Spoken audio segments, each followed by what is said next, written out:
السلام علیکم ورحمۃ اللہ وبرکاتہ۔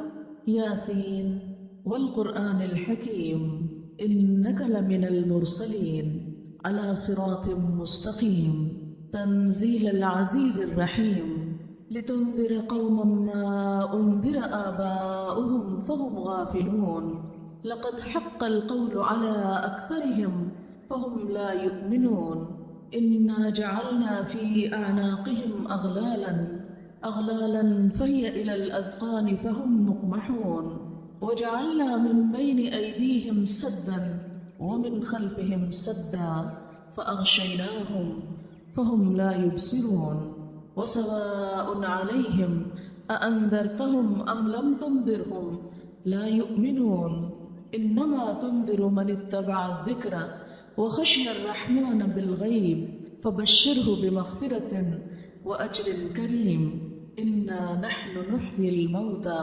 ونكتب ما قدموا وآثارهم وكل شيء أحصيناه في إمام مبين صدق اللہ العظیم۔ شروع کرتی ہوں اللہ کے نام سے جو بے انتہا مہربان نہایت رحم فرمانے والا ہے۔ یاسین، قسم ہے قرآن حکیم کی، بے شک آپ رسولوں میں سے ہیں، سیدھے راستے پر ہیں، اور یہ قرآن زبردست رحم کرنے والی ہستی کا نازل کرتا ہے تاکہ آپ ایک ایسی قوم کو خبردار کریں جن کے باپ دادا خبردار نہ کیے تو وہ غفلت میں پڑے ہوئے ہیں۔ ان میں سے اکثر پر بات چسپاں ہو گئی، پھر وہ ایمان نہ لائیں گے۔ ہم نے ان کی گردنوں میں توق ڈال دیے ہیں جس سے وہ ٹھوڑیوں تک جکڑے ہوئے ہیں تو وہ سر اٹھائے ہوئے ہیں۔ ہم نے ایک دیوار ان کے آگے کھڑی کر دی اور ایک ان کے پیچھے، پھر ہم نے ان کو ڈھانپ دیا تو وہ دیکھتے نہیں، اور ان کے لیے برابر ہے خواہ تم ان کو خبردار کرو یا نہ کرو، وہ نہ مانیں گے۔ بے شک آپ تو انہی کو خبردار کر سکتے ہو جو ذکر کی پیروی کرے اور رحمان سے بن دیکھے ڈرے۔ ایسے شخص کو بخشش اور عزت والے اجر کی خوشخبری دے دو۔ یقیناً ہم مردوں کو زندہ کریں گے، اور ہم لکھ رہے ہیں جو کچھ وہ اپنے آگے بھیجتے ہیں اور جو اپنے پیچھے اثرات چھوڑتے ہیں، اور ہر چیز کو ہم نے ایک کھلی کتاب میں شمار کر رکھا ہے۔ معزز خواتین، اس وقت آپ کے سامنے سورۃ یاسین کی 12 آیات پڑھی گئی ہیں، ان کا ترجمہ بھی آپ نے سنا، اور یہ سورت ایسی ہے جس سے ہر شخص واقف ہے اور زندگی میں بہت دفعہ پڑھتا بھی ہے، لیکن عام طور پر ہم اس کے معنی نہیں جانتے، یا اگر معنی جانتے بھی ہیں تو اس میں غور و فکر نہیں کرتے، حالانکہ اس صورت میں ہمارے لیے ایک بہت زبردست میسج ہے۔ شروع میں خطاب ہے نبی صلی اللہ علیہ وسلم سے، یاسین والقرآن الحکیم، حکمت والے قرآن کی قسم۔ اللہ سبحانہ و تعالیٰ قسم کھا رہے ہیں، قرآن پاک پر قسم کھائی جا رہی ہے، اور اس بات پہ قسم کھائی جا رہی ہے کہ انک لمن المرسلین، آپ صلی اللہ علیہ وسلم یقیناً رسولوں میں سے ہیں۔ یہ سورت مکہ میں نازل ہوئی، مکہ جہاں پر آپ صلی اللہ علیہ وسلم پیدا ہوئے، 40 سال تک رہے۔ لوگ آپ کو صادق اور امین کہتے، بہت سچا مانتے، لیکن اس کے باوجود بھی جب آپ صلی اللہ علیہ وسلم نے اپنے رسول ہونے کا دعویٰ کیا تو لوگوں کو ماننے میں مشکل پیش آئی۔ ایسا نہیں تھا کہ انہیں آپ کی سچائی پر شک تھا، بات یہ تھی کہ جو کچھ آپ کہہ رہے تھے وہ ان کی مرضی کے مطابق نہ تھا۔ آپ کی بات مان کر انہیں اپنی صدیوں کی روایات چھوڑنا پڑ رہی تھی، انہیں اپنی رسمیں چھوڑنا پڑتی تھیں۔ وہ باپ دادا کا دین اور عقیدہ نہیں چھوڑ سکتے تھے، اور یہ ان کے لیے ایک بہت بڑی مشکل تھی۔ اس لیے انہیں اسی بات میں آسانی نظر آئی کہ جو کچھ آپ کہہ رہے ہیں اس کو نہ مانا جائے۔ جب ہر طرف سے یہی پکار آتی ہے کہ آپ اللہ کے رسول نہیں، آپ تو ہم جیسے ایک انسان ہیں، ہم آپ کو رسول کیسے مان لیں، تو اس پر اللہ سبحانہ و تعالیٰ نے اس کتاب کی قسم کھائی کہ جو شخص 40 سال تک پڑھا لکھا نہیں، جس نے کبھی کوئی ایسی بات نہیں بیان کی، آخر یک لخت وہ اتنی اچھی باتیں کر رہا ہے، اتنا بہترین کلام لا رہا ہے، تو یہ خود سے خود تو نہیں ہو سکتا۔ تو قرآن پاک کی قسم کس لیے کھائی گئی کہ قرآن کو گواہ بنایا گیا۔ کیا گواہ؟ کہ جو کچھ اس کے اندر ہے وہ بتا رہا ہے کہ آپ صلی اللہ علیہ وسلم اللہ کے رسول ہیں، اور اپنے دل سے یہ باتیں نہیں لا رہے یا کسی انسان کی باتیں نہیں ہیں۔ آپ کو یقین دہانی کرائی گئی کہ یقیناً آپ رسولوں میں سے ہیں۔ اگر ساری دنیا بھی نہیں مانتی تو ایک اللہ تعالیٰ کی گواہی کافی ہے، اور ساتھ یہ اللہ کی کتاب بھی گواہ ہے کہ آپ سچے انسان ہیں اور آپ کی بات سچی ہے۔ علی صراط مستقیم، سیدھے راستے پر ہیں۔ ہر دور کے انسان کو یہ سوال ضرور پیش آتا ہے کہ جو کچھ وہ کر رہا ہے وہ ٹھیک بھی ہے یا نہیں، اچھا بھی ہے یا نہیں۔ تو آپ صلی اللہ علیہ وسلم کو یقین دلایا جا رہا ہے کہ جو کچھ آپ کر رہے ہیں وہ بالکل ٹھیک ہے۔ ہوتا یہ ہے نا کہ جب آپ کوئی کام کر رہے ہو تو ہمیشہ آپ دائیں بائیں دیکھتے ہیں کہ دوسرے کیا کہتے ہیں، اور آپ مثلاً کھانا پکائیں تو آپ کو ہمیشہ یہ ہوتا ہے کہ اپنے آپ پر کم یقین ہوتا ہے، دوسروں کی بات پر یقین زیادہ ہوتا ہے۔ اگر وہ تعریف کر دے یا وہ یہ کہہ دے بہت اچھا کھانا پکا ہے تو آپ کو بھی یہ لگے گا کہ ہاں واقعی کھانا اچھا پکا ہے، حالانکہ آپ نے خود اچھا پکایا ہوتا ہے، آپ کو معلوم ہوتا ہے کہ کھانا اچھا ہے، لیکن دوسروں کی گواہی سے اس بات میں زیادہ وزن آ جاتا ہے۔ اسی طرح اگر آپ ایک اچھا کام کر رہے ہیں، مثلاً آپ نے کپڑے پہنے ہو، کپڑے آپ کے سل کر آئے ہوں، آپ کو ٹھیک لگ رہے ہیں، لیکن آپ دوسرے سے پوچھتے ہیں کیسے لگ رہے ہیں، ٹھیک لگ رہے ہیں، دوسرے کی گواہی آپ کے دل کو ایک سکون بخشتی ہے۔ لیکن آپ سوچئے کہ ایک سچا ترین انسان سچی ترین کتاب پیش کر رہا ہے اور لوگ اس کو مان نہیں رہے، تو یہ کیفیت کیسی ہوگی کہ ہر طرف سے آپ کا انکار ہو رہا ہے۔ تو اس میں قدرتی بات ہے کہ جس پر یہ سب گزر رہا ہو اس کے دل میں کہیں یقین کی کمی نہ ہو جائے، یا انسان جب ہر طرف سے صرف کرٹیسزم سنتا ہے یا صرف انکار کی باتیں سنتا ہے تو بعض اوقات انسان کو خود پر بھی گمان ہونے لگتا ہے کہ جو کچھ وہ کر رہا ہے وہ بھی درست ہے یا نہیں۔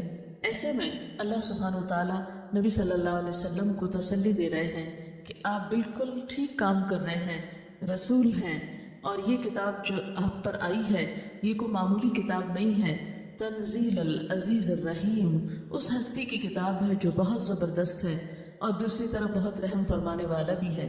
یہ کتاب آپ کو اس لیے دی گئی کہ آپ ایک ایسی قوم کو خبردار کریں جن کے باپ دادا کے پاس یہ کتاب نہیں آئی تھی تو وہ غفلت میں پڑے ہوئے ہیں۔ آپ صلی اللہ علیہ وسلم کی جنریشن سے پہلی جنریشن میں انبیاء علیہ السلام کی تعلیمات تقریباً ختم ہو کر رہ گئی تھی۔ وہ لوگ کتاب سے غافل تھے، اگرچہ حضرت ابراہیم اور اسماعیل علیہ السلام کی اولاد تھے، ان کے پاس پیغمبروں کی تعلیمات تھی، لیکن بہت سال گزرنے کے بعد وہ تعلیمات آہستہ آہستہ ختم ہو گئی تھی۔ تو اللہ تعالیٰ نے فرمایا کہ اب یہ نئے سرے سے یہ پیغمبر کیوں بھیجا گیا، یہ کتاب کیوں بھیجی گئی، تاکہ لوگوں کو ان کی غفلت سے نکالے۔ اور ایک حقیقت ہے کہ خواہ کتاب ہمارے گھر میں بھی ہو، ہمارے پاس بھی ہو، لیکن اگر ہم اس سے اپنا تعلق نہیں رکھیں تو ہم سب کے دل پر بھی ایک غفلت آنے لگتی ہے۔ دنیا کی مصروفیات انسان کو اللہ تعالیٰ سے دور کرنے لگتی ہیں، انسان اپنے انجام کو بھولنے لگتا ہے۔ ایسے میں یہ کتاب خبردار کرتی ہے، انسان کو یہ بتاتی ہے کہ وہ کہاں سے آیا ہے، اسے کہاں جانا ہے اور اسے اپنی اس زندگی میں کیا کرنا ہے۔ پھر فرمایا کہ یہ کتاب تو بہترین باتیں بتاتی ہے، لیکن اس کے باوجود لوگ سمجھ نہیں پاتے، اس کی کیا وجہ ہے؟ فرمایا یہ ان کی اپنی ضد اور ہٹ دھرمی اور ان کا باعث ہونا ہے، اور اس کو ایک مثال سے سمجھایا گیا کہ ہم نے ان کی گردنوں میں توق ڈال دیے ہیں۔ توق ایسے ہے جیسے چوڑی یا کڑا ہوتا ہے جو گردن میں ڈالا جاتا ہے اور وہ پوری گردن کو جکڑ لیتا ہے، جس کی وجہ سے گردن نہیں ہلتی، اور کسی شخص کی گردن کا اکڑ جانا تکبر کی علامت ہے۔ فرمایا کہ یہ تکبر کر رہے ہیں، اور جس شخص کے اندر یہ خیال ہو کہ میں بڑا ہوں، میں زیادہ عقل مند ہوں، میں سمجھدار ہوں، جو کچھ میں کر رہا ہوں وہ ٹھیک ہے، ایسا شخص کبھی کسی دوسرے کی بات نہیں سنتا، کسی اور کی بات کو امپورٹنس نہیں دیتا۔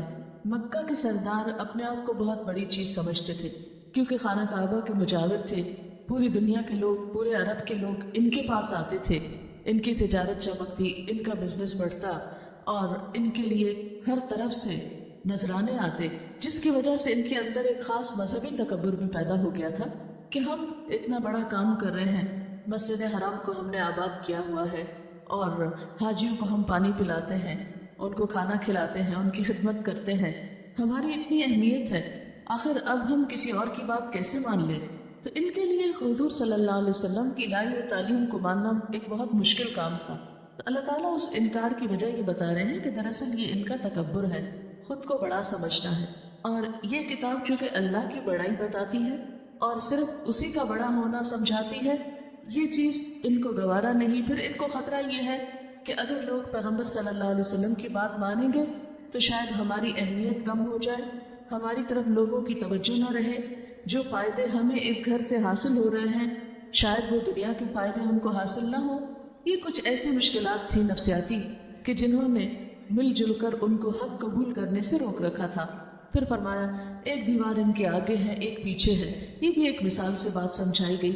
دیوار کا آگے ہونے کا مطلب کیا ہے؟ مثلا اگر آپ کہیں کھڑے ہیں اور ایک دیوار آپ کے آگے ہے تو اس سے کیا ہوگا؟ آپ کے سامنے کی چیزیں چھپ جائیں گی۔ مثلا آپ سب کے سامنے ایک دیوار ہے، آپ کو نہیں پتا اس کے پیچھے اس وقت کیا ہو رہا ہے۔ اسی طرح ایک دیوار پیچھے ہے، اگر آپ پیچھے پلٹ کر دیکھیں تو آپ کو نہیں پتا چلے گا اس دیوار کے پار کیا ہو رہا ہے۔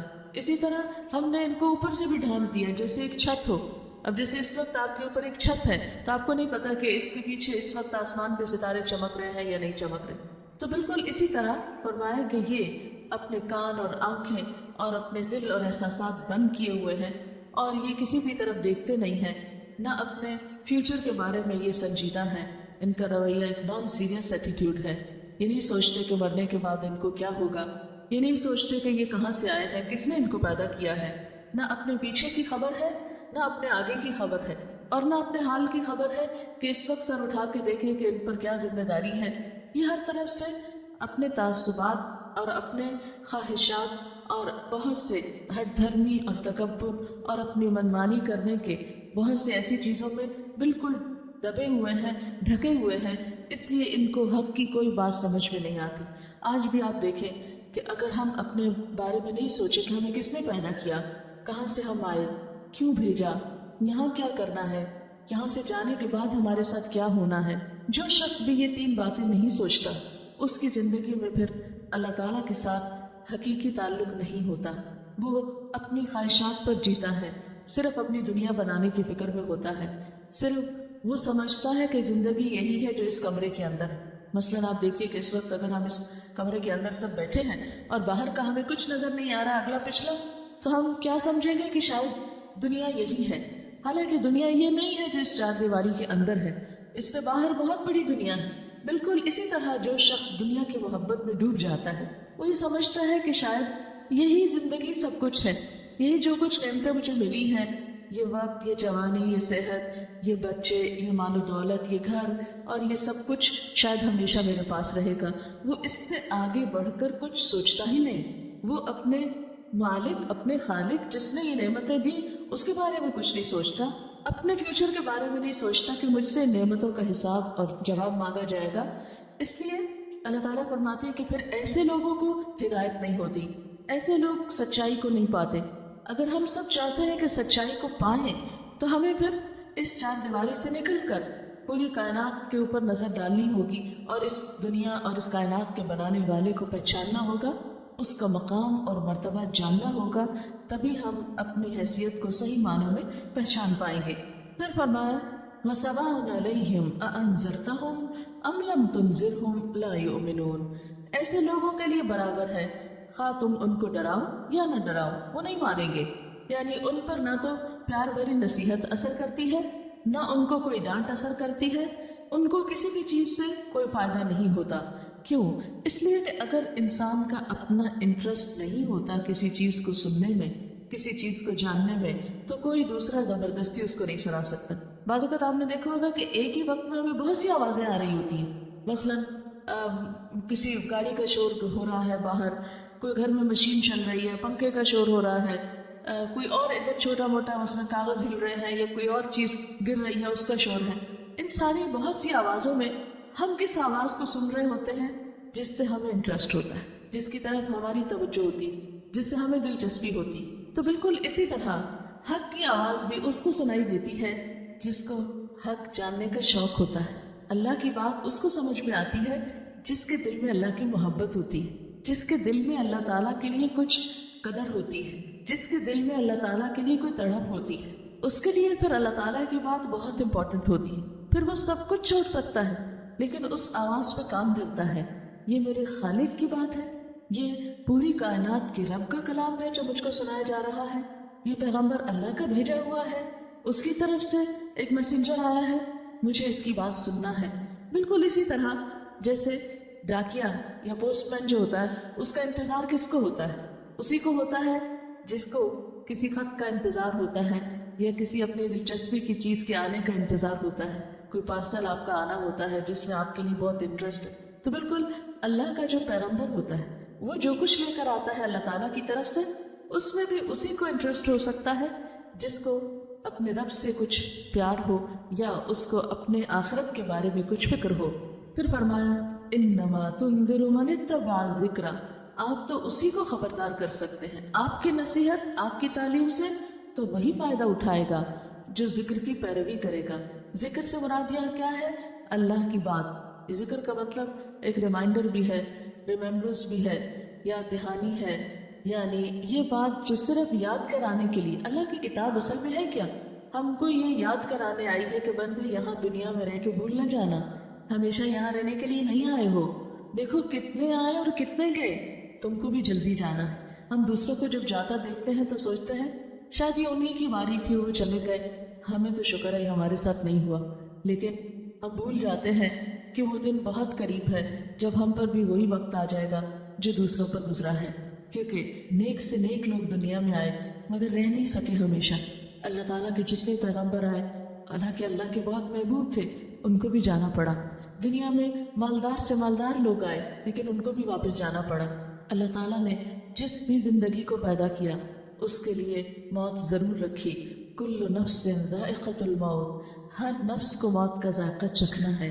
کسی کی موت بڑھاپے میں آتی ہے، کسی کی جوانی میں آ جاتی ہے، کسی کی بچپن میں آتی ہے، اور یہ وقت بھی اللہ کا لکھا ہوا ہوتا ہے، اس کی طرف سے مقرر ہوتا ہے۔ یہ ہمارے فیصلے نہیں ہوتے، یہ ہماری چاہت اور مرضی نہیں ہوتی، اس کی امانت جس کو جتنی چاہے زندگی دے، جس کو جہاں چاہے پیدا کرے، جتنا چاہے نعمتوں سے نوازے اور جب چاہے وہ واپس لے لے۔ لیکن عام طور پر لوگ اس بات کو بھول جاتے ہیں۔ تو پیغمبر کیا کرتے ہیں؟ آ کر یہی تعلیم دیتے ہیں اور یہی بات یاد کراتے ہیں کہ بندے اس دنیا میں رہ کر اپنی واپسی کو نہ بھولنا۔ انسان یہاں آ کر اس دنیا کی رونق میں کھو نہیں جانا، یہاں رہ کر اپنے اصل گھر کو یاد رکھنا۔ اسی لیے قرآن پاک کو ذکر کہا گیا کہ یہ یاد کراتی ہے کتاب ہمارے آنے کو، کس لیے آئے اور کہاں جانا ہے اور یہاں کیا کرنا ہے۔ وَخَشِيَ الرَّحْمَنَ بِالْغَيْبِ، یہ کتاب اس کو فائدہ دیتی ہے جو رحمان سے غائبانہ طور پہ ڈرتا ہے، یعنی اللہ تعالیٰ کو اس نے دیکھا نہیں لیکن اس کی قدرت کے نشان کائنات میں ہر طرف دیکھتا ہے اور پھر اس سے پہچانتا ہے۔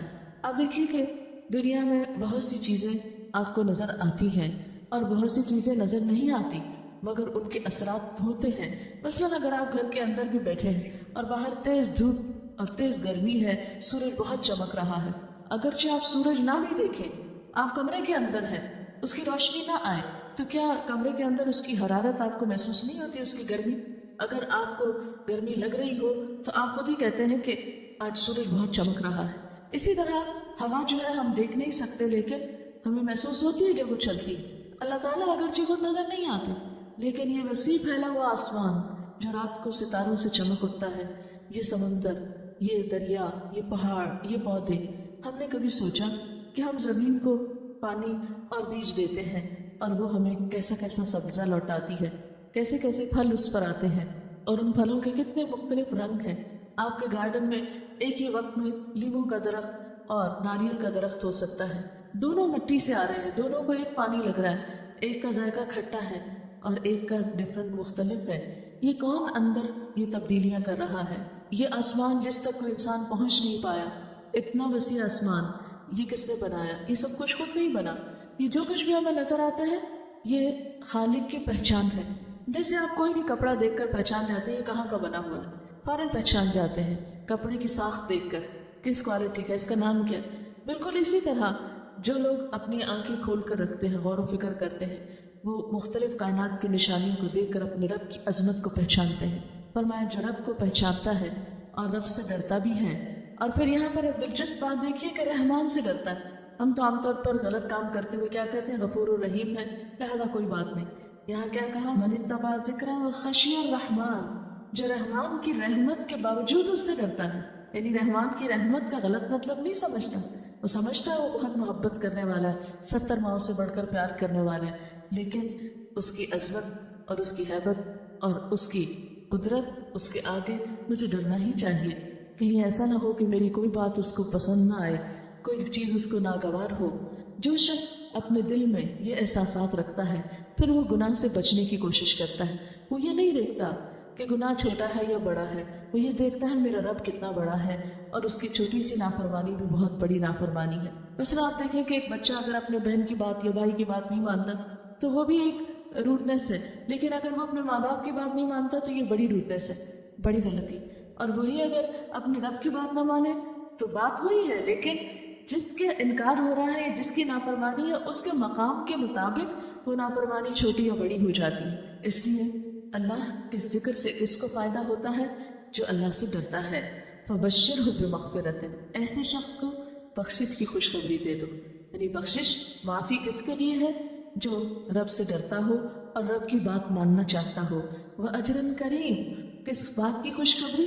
کس چیز کی خوشخبری؟ بہت عزت والے اجر کی۔ دنیا میں بعض اوقات انسان کوئی کام کرتا ہے کسی کے لیے تو بسا اوقات اس کا صلہ کسی بھی شکل میں اس کو ملتا ہے، اس میں عزت شامل ہوتی ہے یا نہیں ہوتی، لیکن اللہ اتنا قدردان ہے، اللہ سبحانہ و تعالیٰ بندے کی اتنی قدردانی کرتے ہیں کہ بندہ چھوٹی سی نیکی بھی جو کرتا ہے اس کا صلہ یا اجر اس کو جب لوٹائے گا تو بہت عزت کے ساتھ لوٹائے گا۔ یہ خاص انعام ہے اللہ کے بندوں کے لیے۔ پھر فرمایا کہ اس اجر اور بخشش کے وعدے کو پورا کرنے کے لیے ایک دن ہے جس میں ہم سب کو زندہ کر دیں گے۔ اِنَّا نَحْنُ نُحْيِي الْمَوْتَى، اِنَّا نَحْنُ نُحْيِي الْمَوْتَى، بے شک ہم زندہ کریں گے مردوں کو۔ یعنی موت کیا ہے؟ جگہ کی تبدیلی کا نام ہے۔ قرآن پاک میں موت کا ذکر جو ہے وہ کچھ یوں ہوا ہے، کُنتُمْ أَمْوَاتًا، تم سب مردہ تھے، کچھ نہ تھے، فَأَحْيَاكُمْ، پھر اس نے تم کو زندگی بخشی، ثُمَّ يُمِيتُكُمْ، پھر تم کو موت دے گا، ثُمَّ يُحْيِيكُمْ، پھر زندہ کرے گا، ثُمَّ إِلَيْهِ تُرْجَعُونَ، پھر اس کی طرف تم لوٹائے جاؤ گے۔ ہر چیز جوڑے میں ہے نا، جیسے دن اور رات کا جوڑا ہے، مرد اور عورت کا، اسی طرح موت اور زندگی بھی ایک جوڑا ہے۔ كُنتُمْ أَمْوَاتًا، تم کچھ نہ تھے، فَأَحْيَاكُمْ، تمہیں زندگی دی، جوڑا پورا ہو گیا، ثُمَّ يُمِيتُكُمْ، پھر موت آئے گی تم کو، اور پھر اس کا جوڑا کیا ہے؟ ثُمَّ يُحْيِيكُمْ، پھر زندگی ملے گی تم کو۔ تو دوبارہ زندگی کے بغیر موت کا کوئی مقصد نہیں بنتا۔ اب آپ دیکھیے کہ موت کیا چیز ہے۔ انسان اس دنیا میں آنے سے پہلے اس کی روح کہیں موجود تھی، جیسا کہ قرآن پاک کی سورۃ الاعراف سے ہمیں پتہ چلتا ہے کہ اللہ تعالیٰ نے آدم علیہ السلام کو پیدا کرنے کے بعد تمام انسانوں کی روحوں کو بھی پیدا کیا، پھر ہر ایک کے لیے وقت مقرر کیا، جگہ مقرر کی، کوئی کہیں پیدا ہوا، کوئی کہیں، کوئی کبھی پیدا ہوا، کوئی ایک سینچری میں، کوئی دوسری میں، کوئی کسی غریب کے گھر، کوئی امیر کے گھر۔ یہ سب اللہ کے فیصلے تھے، اس میں ہماری اپنی کوئی چوائس نہیں تھی کہ ہم نے ڈیسائیڈ کیا ہو کہ ہمیں کہاں جانا ہے اور کہاں نہیں، اور جانا بھی ہے یا نہیں، یہ ہم سے نہیں پوچھا کہ ہم کو پیدا کر دیا گیا۔ پیدا ہونا کس چیز کا نام ہے؟ کہ وہ روح جو اس سے پہلے تھی، جس کو مردہ حالت سے تعبیر کیا گیا، اب اس کو جسم ملا۔ تو گویا زندگی کس چیز کا نام ہے؟ جب روح اور جسم ایک دوسرے کے ساتھ ہوتے ہیں۔ ثم یمیتکم، پھر تم کو موت دے گا۔ موت کیا چیز ہے؟ جسم پھر الگ ہو گیا، روح الگ ہو گئی، پھر اس کے بعد ثم یحییکم، پھر وَإِذَا النُّفُوسُ زُوِّجَتْ، پھر جسم سے جانیں جوڑ دی جائیں گی، قیامت آئے گی تو سب روحیں اپنے اپنے جسم میں دوبارہ واپس چلی جائیں گی، اس کا نام زندگی ہوگا۔